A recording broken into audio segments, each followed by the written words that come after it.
बिस्मिल्लाहिर्रहमानिर्रहीम। अस्सलाम वालेकुम फ्रेंड्स। आज जो है हम अपना ट्यूटोरियल शुरू करेंगे इंट्रोडक्शन टू हैकिंग। एक्चुअली मैंने एक फ़ाइल बनाई है जिसमें मैंने तमाम टॉपिक्स लिख दिए हैं ताकि जो आज हमने इंशाल्लाह कवर करने हैं तो वो मैं आपको बता सकूं। सबसे पहले जो हमारे पास है वो है इंट्रोडक्शन टू हैकिंग।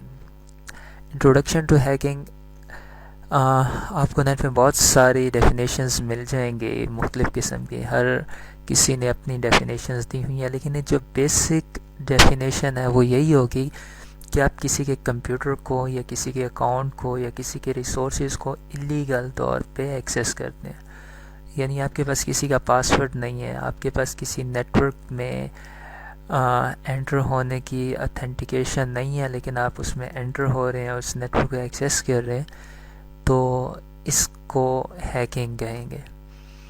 तो मैं आपको ऑफ कोर्स रोकूंगा कि इस किस्म की एक्टिविटीज़ से दूर रहना चाहिए, क्योंकि ये साइबर क्राइम में आ जाता है। तो इसकी सज़ा भी है, इसके इंटरनेशनल लॉज भी हैं इसके बारे में।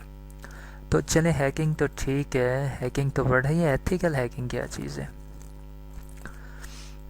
एथिकल हैकिंग उस हैकिंग को कहते हैं जिसमें कंपनी एक पेन टेस्टर को, सिक्योरिटी एनालिस्ट को या किसी कंप्यूटर एक्सपर्ट को हायर करती है कि आपने हमारे इस कंप्यूटर सिस्टम को देखना है या हमारी नेटवर्क को देखना है, हमारी वेबसाइट को देखना है कि इसमें ड्रॉबैक्स क्या हैं, फ्लॉज क्या हैं, क्या सिक्योरिटी होल्स हैं।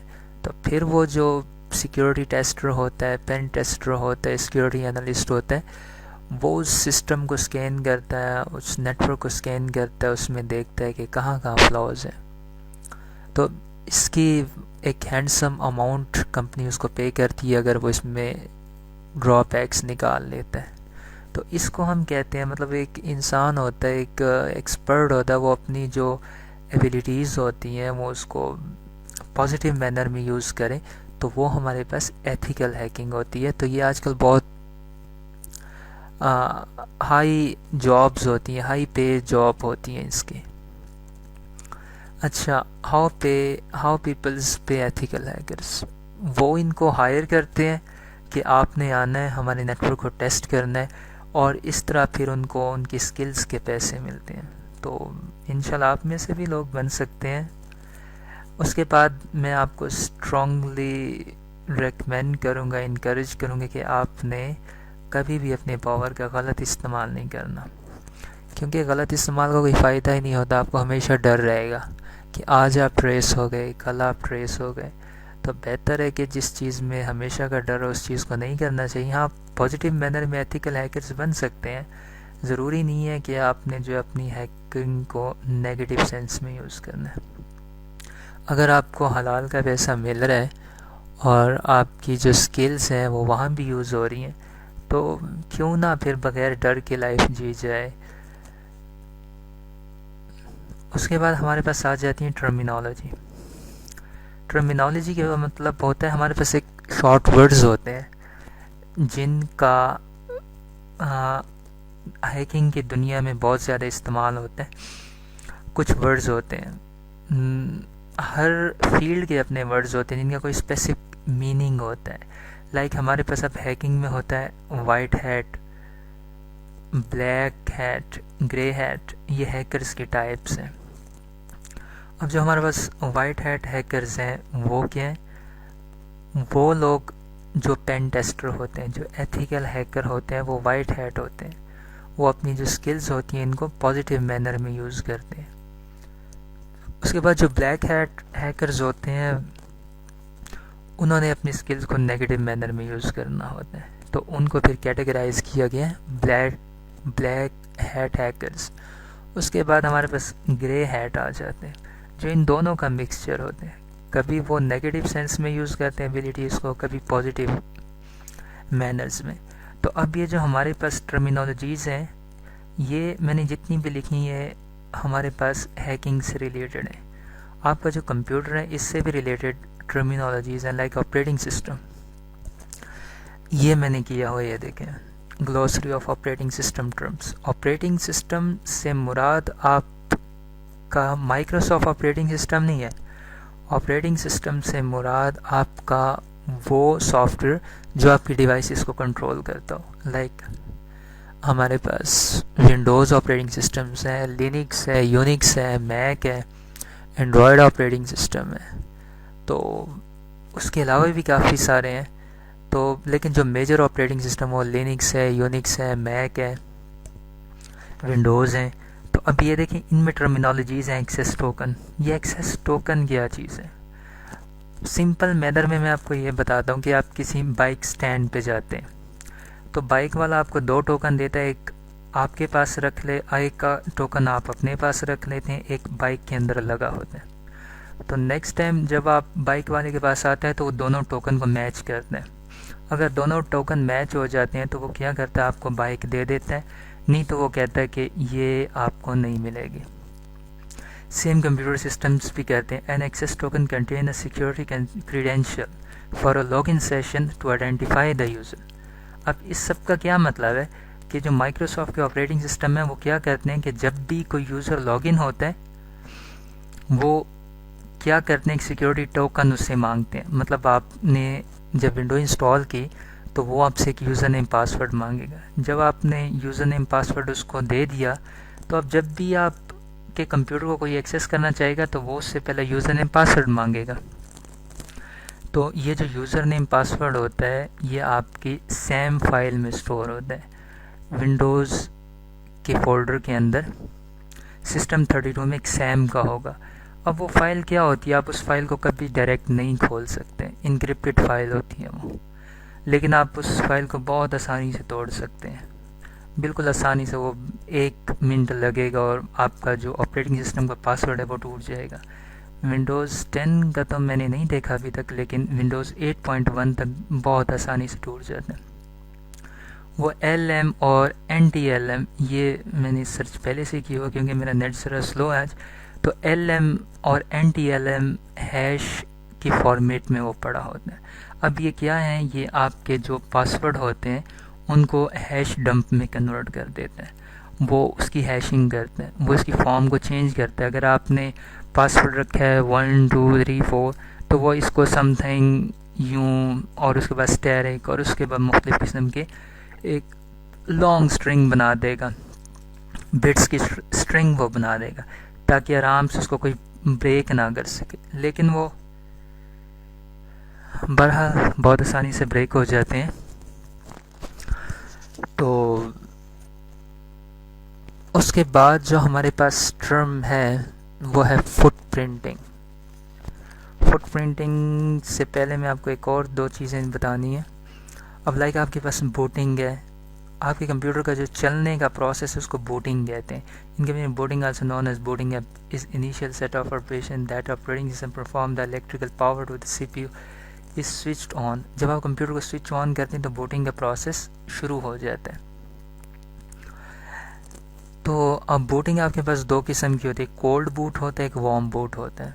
कोल्ड बूट का मतलब है कि आपने कंप्यूटर को शट डाउन किया प्रॉपर मैनर से, आपके जो मेमोरी आपकी कंप्लीट अनलोड हो गई, आपका जो कर्नल है वो फ्री हो गया, रिसोर्सेज सारे ऑपरेटिंग सिस्टम को वापस कर दिए गए, ये कोल्ड बूट होता है। और वार्म बूट तब होता है जब आपका कंप्यूटर इलेक्ट्रिसिटी की वजह से जो है बंद हो जाए या अनएक्सेप्शन हैंडल जो है अक्कर हो जाए, मतलब आपके कर्नल को या आपकी मेमोरी पे इतना ज़्यादा लोड आ जाए कि वो उसके हैंडल ना कर सके, वो एक एक्सेप्शन थ्रो करता है। एक्सेप्शन का मतलब है कि वो आपको एक एरर देता है और उसके बाद वो कहता है कि अब ये काम जो है मेरे बस से बाहर हो गया, तो मैं रीस्टार्ट कर रहा हूँ कंप्यूटर को। तो ये हमारे पास मेमोरी वगैरह जो है ये जब ओवरफ्लो हो जाती हैं तो फिर हमारे पास अक्कर होते हैं। तो फिर क्या होता है कि आपका जो कंप्यूटर होता है वो खुद से रीस्टार्ट हो जाता है या आपका कंप्यूटर बिल्कुल बंद हो जाता है, आप इसको पावर ऑन दोबारा से करते हैं। जब पावर ऑन दोबारा से करते हैं वो वार्म बूट होता है। फिर उसमें क्या होता है कि अब कंप्यूटर जो होता है जब भी ऑफ होता है और जब भी ऑन होता है वो अपनी दोनों स्टेट्स को फाइल्स में सेव कर लेता है, फिर वो उस फाइल को रीड करते हैं। तो कभी आपने देखा होगा कि विंडोज़ XP जो है उसमें 0 से लेके 100 तक फिर जो है वो स्कैनिंग चलती थी ब्लू स्क्रीन में, विंडोज़ 7 में भी हो जाता है, वो 10 सेकेंड में कहता है प्रेस एनी की। तो ये जो हमारे पास होता है वार्म बूट की वजह से होता है। तो आपको चाहिए कि प्रॉपर अपना जो कंप्यूटर है वो शट डाउन करना चाहिए, नहीं तो अगर मेमोरी प्रॉपरली अनलोड ना हुई हो तो आपको ऑपरेटिंग सिस्टम डैमेज होने का ख़तरा होता है। उसके बाद कैशे होता है, ये मेमोरी होती है, क्लाउड्स होती है, क्लाउड कंप्यूटिंग होती है, कंकरेंसीज वगैरह होती हैं, तो कंकरेंट ऑपरेशंस वगैरह भी हमारे पास कुछ होते हैं। तो ये सारा आप देख सकते हैं। मैं ये चीज़ें आपको इसलिए बता रहा हूँ ताकि नेक्स्ट हमने ये चीज़ें बहुत ज़्यादा डिटेल में यूज़ करनी है। इन टर्म्स को हम यूज़ करेंगे तो आपको पहले से पता होना चाहिए कि यार इस वर्ड का क्या मीनिंग है। अगर मैं कहता हूँ कि आपको एक्सेस नहीं मिली तो आप ऑपरेटिंग सिस्टम एक्सेस नहीं दे रहा, टर्मिनल एक्सेस नहीं दे रहा, फाइल एक्सेस नहीं दे रहा। तो ये परमिशंस होती हैं, कभी परमिशन मिल जाएंगी, कभी नहीं मिलेंगी। अगर लेनी है परमिशंस तो कैसे लेनी है, ये फिर हमारे पास बात की बात नहीं है। उसके बाद हमारे पास क्या होता है कि उसके बाद हमारे पास आ जाता है फुट प्रिंटिंग। फुट प्रिंटिंग हमारे पास होती है जब भी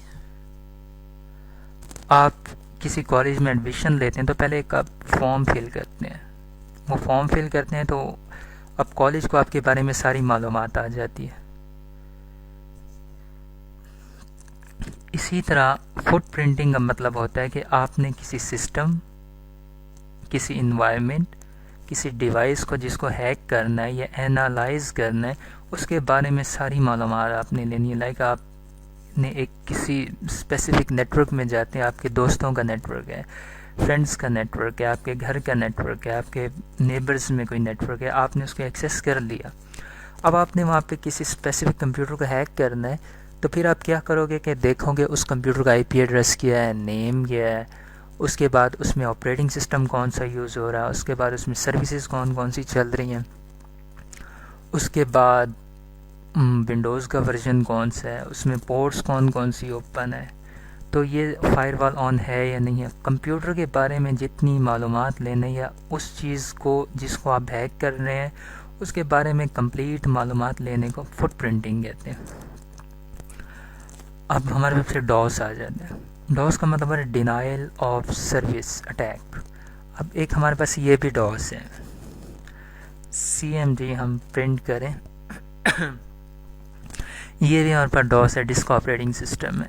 पहले ये भी खुद इटसेल्फ एक ऑपरेटिंग सिस्टम है, ठीक है। आप इसे जो काम आप यहाँ से ले सकते हैं, ये माई कंप्यूटर में जा रहे हैं, ई में जा रहे हैं, मैंने डॉक्स में जाना है, ये आप यहाँ से भी कर सकते हैं। ये देखें ई में, उसके बाद मैं डायरेक्टरी खोलता हूँ, मुझे डायरेक्टरी दिखाएं, तो मैं कहता हूँ CD डॉक्स। तो ये देखें इस वक्त मैं कहाँ आ गई हूँ, डॉक्स में। तो डॉक्स में मैंने अगर लिस्ट देखनी है तो मैं करूँगा DIR। अगर मैंने कंप्लीट लिस्ट देखनी है तो मैं कह दूँगा उसे ट्री। तो वो मुझे इसकी ट्री नहीं दिखा रहा, लेकिन अगर आपने C में चले गए तो ये बहुत लंबी ट्री जनरेट कर देगा। ये देखें इसने ट्री जनरेट कर दी कि कौन से फोल्डर में कौन कौन सी फाइल्स पड़ी हैं, ये हमारे पास ट्री बता रहा है। तो हम यहाँ से भी देख के कर रहे हैं, लेकिन हमारे पास जो है डिस्क ऑपरेटिंग सिस्टम ये आपको बहुत ज़्यादा पावर दे देता है। आप इसे डायरेक्ट आप कंप्यूटर से बात कर रहे होते हैं। तो ये डॉस अलग है, ये डॉस और इस डॉस में बहुत फ़र्क है। ये डिस्क ऑपरेटिंग सिस्टम है, ये डिनाइल ऑफ सर्विस अटैक है। इसमें क्या होता है कि इसमें आप एक स्पेसिफिक वेबसाइट को या किसी कंप्यूटर सिस्टम को आप अटैक कर रहे होते हैं। लाइक समटाइम्स आप देखते हैं कि चलें पहले मैं आपको डॉस का बताता हूँ। तो इसमें क्या होता है कि आपका जो वेब सर्वर होता है, वेब सर्वर, अब वेब सर्वर हमारे पास वर्ड आ गया, तो वेब सर्वर वो होते हैं लाइक आपने लिखा google.com पे क्लिक किया या आपने लिख दिया फेसबुक, तो ये अब हमारे पास ये देखें ये वेटिंग का साइन हो रहा है कि आपने जो है वेट करना है। यहाँ पे ये देखें कनेक्टिंग लिखा हुआ है, कनेक्टिंग। अगर ये अभी कुछ भी नहीं कर रहा, जब ये किसी सर्वर से कनेक्ट हो जाएगा तो यहाँ पे कनेक्टिंग की जगह ये कॉर्नर में लिखा हुआ आ जाएगा इस्टेब्लिशिंग अ कनेक्शन या इस्टेब्लिश्ड कनेक्शन, आपका कनेक्शन बन चुका है। तो फिर क्या होता है कि ये वाली जो facebook.com है ये किसी ना किसी कंप्यूटर पे पड़ी है, तो यहाँ से एक HTTP रिक्वेस्ट जाती है जिसमें हमारे पास पेज का हमारे पास वेबसाइट का IP एड्रेस होता है। बेसिकली ये facebook.com नहीं है, ये फिर DNS जो हमारे सिस्टम्स होते हैं वो इसको रिज़ॉल्व करते हैं, फेसबुक बनाते हैं। बेसिकली मैं आपको बताता हूँ, फेसबुक का IP एड्रेस होगा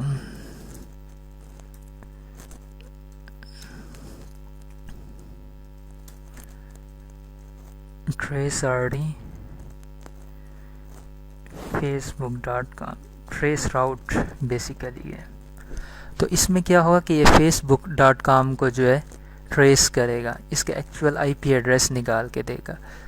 आप गूगल से भी सर्च कर सकते हैं कि फेसबुक का IP एड्रेस क्या है, facebook.com IP। ये किसी न किसी वेब सर्वर पे पड़ा होता है, ठीक है। अब वेब सर्वर पे पड़ा होता है तो यहाँ से आपकी रिक्वेस्ट जाती है, फिर वो वेब सर्वर हमें, अब वो वाला कंप्यूटर हमें क्या दे रहा है, एक पेज दे रहा है फेसबुक का। अब हज़ारों लाखों लोग रिक्वेस्ट कर रहे होते हैं। अब डॉस में क्या होता है कि हम इतनी सारी रिक्वेस्ट उसको सेंड करते हैं ना सर्वर को, सर्वर वो कंप्यूटर होता है जो हमारी रिक्वेस्ट को प्रोसेस करके हमें वेब पेजेस देता है। अब डिनाइल ऑफ सर्विस अटैक में हम इतने ज़्यादा अटैक करते हैं, इतनी सारी रिक्वेस्ट उसको सेंड करते हैं कि वो हैंडल नहीं कर पाता। तो फिर वो क्या कहता है, वो कहता है page not found 404, page not found. Like sometimes आप जो है रिज़ल्ट देख रहे होते हैं तो आपके पास वेबसाइट ओपन नहीं हो रही होती, क्योंकि उस वक्त लोग इतने ज़्यादा उसको एक्सेस कर रहे होते हैं ना सर्वर को, कि वो सर्वर पावरफुल नहीं होता और फिर आपको दिखाता पेज नॉट फाउंड। तो डॉस में भी यही होता है, डिनाइल ऑफ सर्विस अटैक में भी यही होता है कि आपके पास इतनी ज़्यादा रिक्वेस्ट सेंड कर दी जाती हैं कि फिर वो इसको हैंडल नहीं कर पाता। तो फिर वो हमारे पास एक्सेप्शंस आ जाते हैं, वेबसाइट डाउन हो जाती है। उसके बाद हमारे पास DDoS होता है, distributed denial of service attack. अब डिस्ट्रीब्यूटेड में क्या होता है, डॉस में आप सिंगल कंप्यूटर से जो है वो कर रहे होते हैं, अटैक कर रहे होते हैं। लेकिन फिर दरमियान में एक चीज़ होती है IDS क्या होते हैं, इंट्रूजन डिटेक्टिंग सिस्टम। लाइक आप एक कंप्यूटर से बार बार एक ही वेबसाइट को अगर एक्सेस करवा रहे हैं ना, तो अब वहाँ पे कोई सॉफ्टवेयर लगा होगा या डिवाइस लगा होगा, वो IDS होगी, इंट्रूजन डिटेक्टिंग, कि इस नेटवर्क के अंदर कोई इंट्रूजन कर रहा है। तो फिर वो देखता कि अगर एक ही IP एड्रेस है, बहुत बार रिक्वेस्ट आ गई है, तो फिर वो उस IP एड्रेस को ब्लॉक कर देगा। तो डॉस अटैक क्या होगा, फ्लॉप हो जाएगा। फिर हम distributed denial of service attack करते हैं, वो मुख्तलिफ कंप्यूटर्स होते हैं एक ही वेबसाइट को अटैक कर रहे होते हैं, तो वहाँ पे IDS फेल हो जाता है। तो फिर IDS कहता है कि ये तो बहुत सारे कंप्यूटर से रिक्वेस्ट आ रही है, तो वो हैंडल करने देता है। तो ये हमारे पास होता है डॉस और DDoS में फ़र्क। मैंने ये आज सब कंप्लीट करना था, लेकिन मैं चाह रहा हूँ कि वीडियो भी बहुत लंबी होती जा रही है। तो बाकी इंशाल्लाह ये जो रह गई है मैं कल कवर करूँगा। मैं डिटेल में इसलिए बता रहा हूँ क्योंकि आगे जब हमने जाना है तो ज़रा एक्सपर्ट लेवल की तरफ जाना है, तो आपको बेसिक सारी पता हो। जब आपको ये टर्म सारा पता चल जाएगा तो फिर आगे आसानी रहेगी। लेकिन अगर हमने जंपिंग शुरू कर दी तो फिर आपको उस तरह सीखने का मौका नहीं मिलेगा। ओके फ्रेंड्स, कल मिलते हैं इंशाल्लाह। खुदा हाफिज़।